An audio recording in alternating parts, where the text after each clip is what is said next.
Welcome to This Explainer. Imagine this. You wake up, check your phone, and your life's work, literally everything you have diligently built and saved, is just eroding in a matter of hours. It's a terrifying thought, right? A stock market crash can instantly turn actual seasoned millionaires into complete emotional wrecks practically overnight. In the face of a crashing ticker, people just stop thinking logically. They panic, they hit that sell button, and boom, they completely destroy their own wealth in a single moment of weakness. Today, we're going to dive into the source material together to uncover exactly why this happens, and more importantly, how we might avoid it. Okay, let's dive into this with Section 1, the reality of market panic. So we tend to think of stock market crashes as these purely financial events, right? Driven by spreadsheets and cold, hard economic data. But the reality? It's way more human than that. The market usually punishes emotions way more than bad investing. Crashes aren't just about economics. They become total disasters simply because we have this deeply ingrained, almost destructive habit of copying each other's fear. Literally, all it takes is for one single investor to panic, and suddenly millions follow suit. It turns into this massive, uncontrollable herd mentality, where rationality is completely thrown out the window.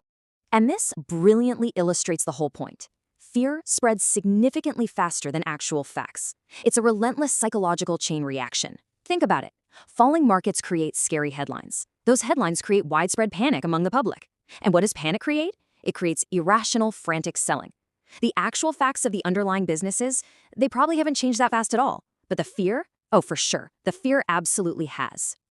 Which brings us to Section 2, your brain's biological sabotage. Here is a totally wild realization. Our brains were never actually designed for modern investing.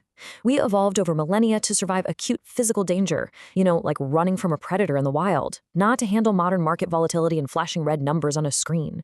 So the crucial point is, think about what happens when your portfolio drops by, say, 30%.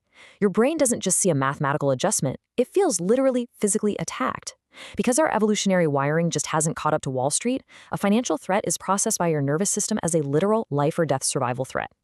Let's actually walk through this total biological sabotage step by step, because it's a fascinating sequence. Step 1, you see that red screen? That's the perceived threat. Immediately, Step 2 hits. Your heart rate spikes. Your body is gearing up to fight or flee. In Step 3, your stress just goes absolutely through the roof. And finally, Step 4, all logic completely vanishes. It's a massive biological flaw. You are physiologically incapable of making a rational, spreadsheet-based decision when your body genuinely thinks it's being chased by a tiger. Psychologists actually have a specific name for this phenomenon. It's called loss aversion. Basically, the hardwired psychological truth that losing money feels way more painful than gaining money feels good. It's a totally uneven scale in our minds. And that deeply rooted instinct is exactly why average investors do the exact opposite of what they should do. They panic sell at the absolute bottom of a crash, locking in their losses just to make that immediate psychological pain stop. And it's a tragic irony. Average investors don't actually lose to the market. They lose entirely to their own psychology. They sell at the bottom when the pain is highest. And then, get this, once the perceived danger has passed and the market is safe and green again, they buy back in at a much higher price. In trying to protect themselves, they literally become their own worst enemy.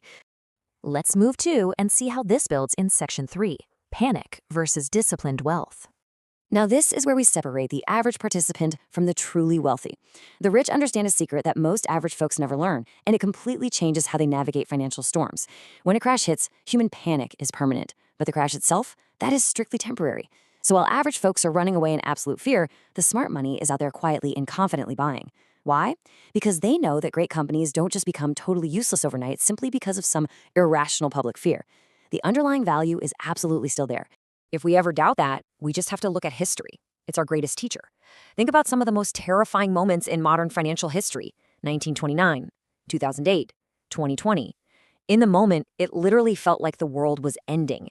Yet literally every major market crash in history has eventually recovered. Every single one. The people who looked at these events, managed their biology, and stayed calm, they won.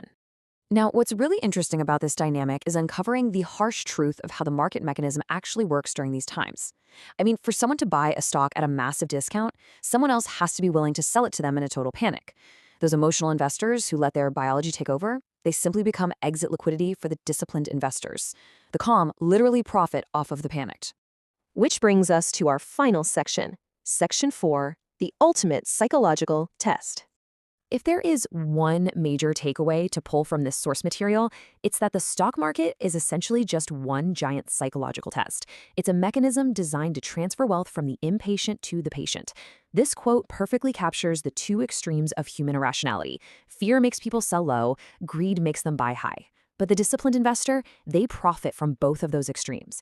When they see a red screen during a crash, they don't see a tragedy. No way. They see a massive discount. They see a rare opportunity to acquire high-quality assets while everyone else is scrambling for the exits. So the very next time the market crashes and the headlines are screaming panic, it is absolutely crucial to fundamentally change our perspective. We definitely shouldn't ask the victim's question, how much money is disappearing. That just triggers our biological sabotage all over again. We should ask instead the strategist's question, how many people are losing their emotional control right now? If we focus on the human nature of the event rather than the temporary dip in our portfolio balance, literally everything changes. To master the market, we ultimately have to master the mirror of our own minds. So let's leave off with a final, brutally honest question to ask ourselves today. When the next inevitable crash happens and those biological alarms start ringing in your head, would you actually stay calm or would you panic like most people? Think about it.